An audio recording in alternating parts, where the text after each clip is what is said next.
Ian Jackson goes into the transfer portal from UNC as of earlier today, according to 247 Sports.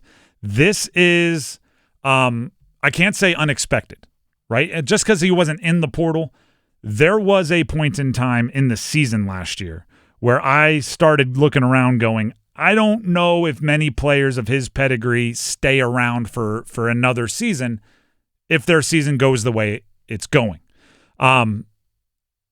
The interesting part is Ian Jackson proved his bona fides this year and then had his role significantly reduced down the stretch, which makes him wildly attractive in the transfer portal because he proved his bona fides while also being a little probably not super excited about his role at UNC.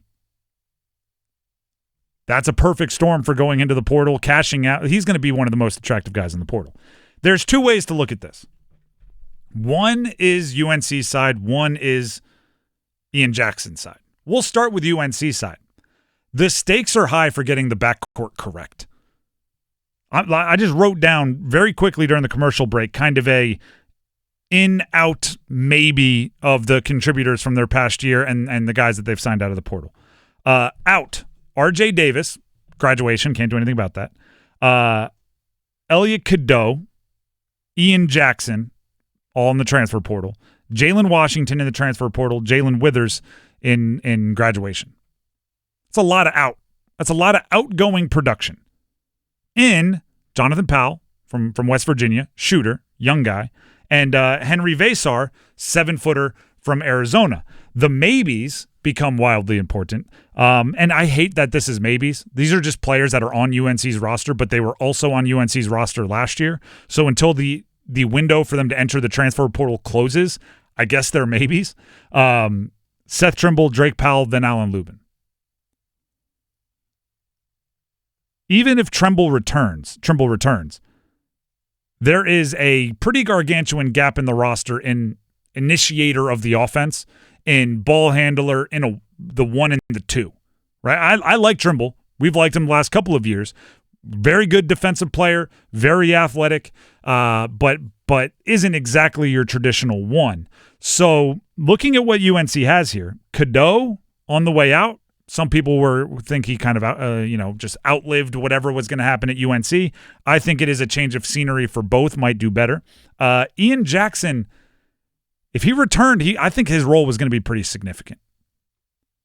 For whatever reason, starting about mid-February, his role was just reduced. But if you look at that stretch from mid-December to midway through January, I'm not saying he was one of the best players at UNC. He was one of the best players in the ACC. Over that stretch, he was one of the best players in the country. And if you don't believe me, against this, what is this? A couple days before Christmas, December 21st, they faced number 18 in the country, UCLA. Quad 1.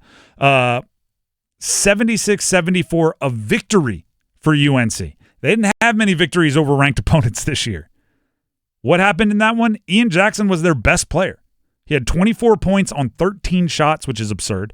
Knocked down 3 threes, got to the free throw line, did a little bit of everything. 4 rebounds in the game. And that started a stretch of the game against UCLA. About a week later, they played Campbell.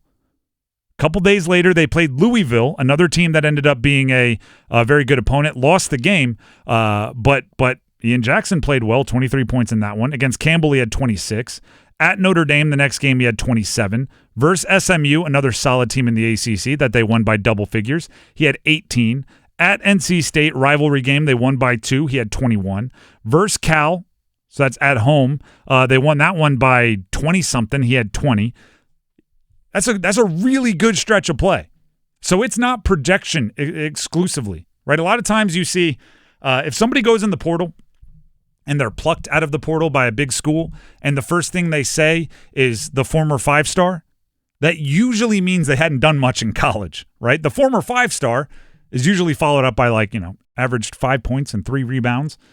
Ian Jackson, he did some things in college, right? He proved that the 5-star label, when he's at his best, is very, very well earned. 11.9 points per game this year. I think that reflects how his role diminished, because I just reeled off 7 straight games with at least 18, between 18 and 27. So he the dude is talented. I'll put it that way. He can play. Call the it what dude it is talented. I can play. 6'4", handles the rock, explosive. I liked his defensive energy at times. That on the way out, in and of itself, is not any kind of huge demerit on UNC's roster. Okay? Good players leaving your roster, in and of itself, in a vacuum, becomes an issue. But nothing happens in a vacuum in college basketball anymore. Now let's look at it from kind of the replacement situation. Losing a player is only a problem if you don't bring in someone better. Or, Moneyball, 3 players who do that job better. Right? You lose a really good player, it's only an issue if you don't hit the portal and get somebody better out of it. What did we learn? Robert Wright, who we watched play for Baylor in the first 2 rounds of the NCAA tournament in person here in Raleigh. Really good player. He hit the portal for Baylor. Who is it? Xavier Lee from the Ivy League, another player that's really coveted on the transfer portal market and brings a skill set of more of a true one. If UNC starts plucking these guys out, very quickly you'll be saying Elliot Cadeau who? Ian Jackson who? No disrespect to what they've done in UNC, but if you're looking towards the future, you won't miss them as much. Now, if you don't start plucking guys out of the portal and you don't have, some guys that can initiate the offense, I mean, you're going to catch yourself in a weird reversal of this past year. Because this past year, I actually liked a lot of what the perimeter could do for UNC. Little undersized when you have Cadeau and RJ Davis out there, but RJ Davis is defending ACC Player of the Year most of this year. But what they didn't have were the bigs to add into it. Now, with Vesar coming over, I should say, from Arizona, 7-footer with a unique skill set, and you mix in Caleb Wilson, one of the number 1 ranked power forwards in the class, or taller, bigger forwards in the class, coming out of high school, you have a really exciting front court. As it stands right now, you'd be going like, all right, you got the bigs, but you need to get the perimeter put together. It's about putting together the complete and total roster. So I look at it like this, right? I need to see what they do next before we have any kind of hard and fast opinion. If you lose Cadeau, you lose Jackson to the portal, and you bring out better fits, even if not as talented, I'm fine with that, right? Then you start putting together a roster, you start putting together the fits, and it's good. However, if you look at Trimble and go, we're going to put you on ball, and we're going to try to find somebody, and you start putting round squares or round pegs in square holes. Round squares. That's what I meant. Into square pegs? Yep. If you start kind of forcing things, then you're going to look around and go, well, you had 2 pretty good point guards on the roster last year. A combo guard in Ian Jackson, point guard in Elliot Cadeau. Maybe they would have worked out. If you go, I say all of that to say this.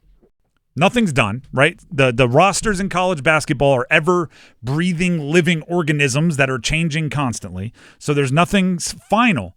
But if you go into this year underwhelmed with your perimeter, and you had Ian Jackson and Elliot Cadeau on your roster last year, you'll feel kind of bummed about it. If you go into the roster if you go into next season with a more complete roster, you've added some guys you're excited about on the perimeter, and you have this improved front court, I'm not going to fault you for that. By the way, here a little nugget here as we wrap this up. I like nuggets. North Carolina's 5-star commitments this decade, so the class of 2020 up until present. Walker Kessler, transferred. Yep. Day'Ron Sharpe, NBA. Caleb Love, transferred. Elliot Cadeau, transfer. Ian Jackson, transfer portal. Drake Powell, still at UNC. For now, we'll see. Interesting. Walker Kessler, he barely played. That's a weird. Yeah, that's the thing, because you had Baycott was here. I think Day'Ron Sharpe was part of that same class. Day'Ron Sharpe's another interesting one. Kessler's transferred to Auburn, played a year there, and now he's in the NBA, doing quite well for himself there. Elliot Cadeau played 2 years. Same with Caleb Love. Yeah, Caleb Love played. Yeah, that's too small of a sample size for me to go like they can't keep 5 stars. Although this is all recent though. Yeah, man, it's all Hubert for the most part. It's a tough one. I don't know what I think about that yet. Maybe I'll come up with something more aggressive.